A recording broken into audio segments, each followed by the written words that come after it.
नमस्कार दोस्तों, स्वागत है आपका। बात बहुत पते की है, जरा ध्यान दीजिएगा। एक बार एक बेरोजगार युवक की माता उसकी पैंट की जेब को चेक किया करती थी। तो यह क्रम कई दिन तक चलता रहा। तो युवक जो है कभी कभी छुपकर यह देख लिया करता था कि जो उसकी माँ है वह उसकी पैंट की जेब चेक करती है। तो युवक के मन में आया कि मैं बेरोजगार हूँ और मेरी माता को जो है पैसों की आवश्यकता है, लेकिन मेरी किस्मत फूटी हुई है कि मैं पैसे अपनी माँ को नहीं दे पाता। मेरी पैंट की जेब में पैसे नहीं होते। यहीं उसकी माँ जो सोचती थी वह इसके बिल्कुल विपरीत था।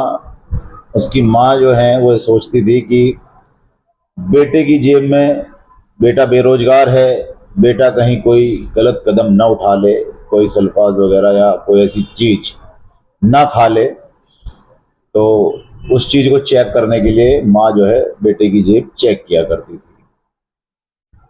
लगभग एक माह बीत गया इन सब चीजों को होते होते। तो बेटा बड़ा क्षुब्ध हुआ।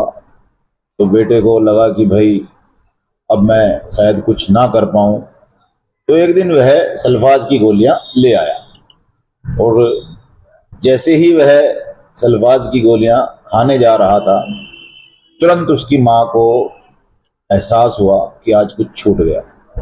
तो उसकी माँ दौड़ी दौड़ी उसके पास आई। उसकी माँ का सीना धधक उठा। एक अंदर से अंतरात्मा ने कुछ बताया, महसूस कराया। तो माँ बेटे के पास पहुंची और बेटे से पूछने लगी, बेटा तू क्या कर रहा है? तो बेटे ने जवाब दिया कि कुछ नहीं माँ, तुम बताओ कैसे आना हुआ? तो बेटे ने कहा, माँ वैसे मैं बहुत दुखी हूँ कि मैं पिछले काफ़ी समय से तुम्हारे लिए कुछ नहीं कर पाया। तो बेटे की यह बात सुनकर माँ की आंखों में आंसू झलक उठे। माँ ने कहा, बेटा मैं अभी बैठी थी और कुछ सोच रही थी, तो अचानक ही मुझे जो है कुछ अंदेशा हुआ और मैं यहाँ तेरे पास आई। आज मैं तेरी पैंट की जेब चेक नहीं कर पाई। वैसे रोजाना मैं जो है तेरी पैंट की जेब चेक करती थी, आज मैं तेरी पैंट की जेब चेक नहीं कर पाई। तो मैं यह सोचती थी कि कहीं तो कुछ गलत कदम ना उठा ले क्योंकि तू बेरोजगार है। वहीं बेटे ने कहा कि माँ मैं कितना गलत सोचता था। मैं ये सोचता था कि तू रोजाना मेरी जेब जो चेक करती है वो इसलिए करती है कि शायद तुझको पैसों की आवश्यकता है और मैं तुझे पैसे नहीं दे पाता। माँ ने कहा, नहीं बेटा ऐसा नहीं है।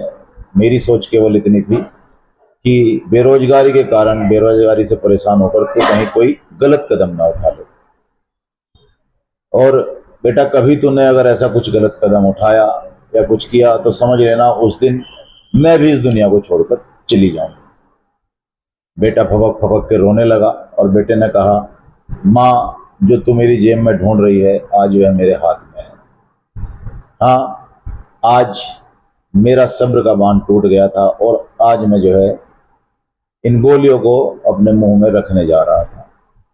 माँ फूट फूट कर रोई और माँ ने बेटे को समझाया कि बेटा अगर इस तरह का कदम उठाएगा तो जीवन में कभी सफल नहीं होगा और तू तो चला ही जाएगा, साथ साथ तेरे साथ मैं भी चली जाऊंगी। तो दोनों माँ बेटों के बीच में आलिंगन हुआ। माँ ने बेटे को गले से लगाया और जीवन का सार समझाया कि माँ कभी भी अपने बच्चे के लिए कभी भी गलत नहीं कर सकती, ना गलत सोच सकती। अगर माँ आपकी अनुपस्थिति में आपकी किसी वस्तु को चेक भी कर रही है तो उसमें भी वह आप ही के लिए कुछ भला सोच रही है। तो याद रखें, जीवन में कभी भी निराश ना हो, कभी भी हार ना माने। समय गलत आता है, विकट आता है, उसको उस समय से लड़ें, लेकिन कभी भी गलत कदम ना उठाएं। और माँ के लिए कभी भी, अपनी माँ के लिए कभी भी मन में कोई गलत विचार ना लाएं। तो यह जो हमने आपको वृत्तांत सुनाया कैसा लगा? माँ के लिए अगर आप लोगों को अच्छा लगा तो हमें फॉलो कर लीजिए, लाइक कीजिए और कमेंट कीजिए। धन्यवाद, नमस्कार।